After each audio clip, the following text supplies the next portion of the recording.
Right, well, it's a grand day in January. There's frost still here on the side of the hill. It's the afternoon. It's been a chilly old evening, but we've come out to have a little look at the work now settling down on Dowsborough Hill Fort, and to just see how effective our drainage operation from September has turned out to be. So let's go up and have a look.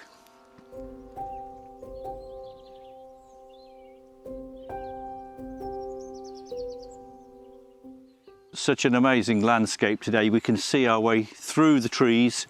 You see the hill fort rising up into the centre there, and you can see this very wet, muddy puddle behind me. But that muddy puddle used to stretch all the way along round to the entranceway here. And our work in September, we cut 2 sections to see if we could then put in a drainage pipe. So we did it, and here we are in a very wet time. I'm standing in the muddy bit where we didn't do it, but once we then move forward, we're on, and it's remarkably dry.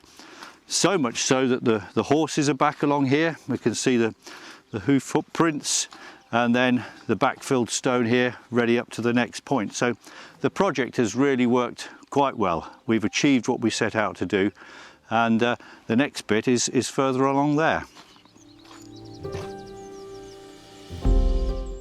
Let's go in and have a look to see how the bank has now gone back. This is the overgrown bank here, which is full of the normal little bits of trees. I will get my stick while I'm on the way so I don't fall into the mud anymore or fall down the bank. But then up here, this is where we carried out our excavation and backfill, and now much of what we see has gone back in really well, actually, and it's settled down. So all in all, I think we've had a very productive time of trying to help sort out some of the drainage up here. One of the requirements for this work, we needed scheduled monument consent from Historic England, and we then had to do a full written scheme of investigation, archaeological recording, all the layers were drawn, all the sections were drawn, photographs were taken, report compiled, and a fines report. So what's in our fines report? Not a lot. It is the shortest fines report we've had, because actually not a single piece of pottery, not even a piece of animal bone was found in our 2 sections. But what we did get was the nature of the construction. We could see how a lot of this stonework had been put in to form the major outer face, so there must have been some sort of revetment to hold that in at some point, but we didn't find the evidence for that. It was in 2017 when we did our first effort of drainage works. Here we have it. This is the site of the old scar. In fact, there's part of the drainage pipes just showing now, right at the bottom there, about a metre down.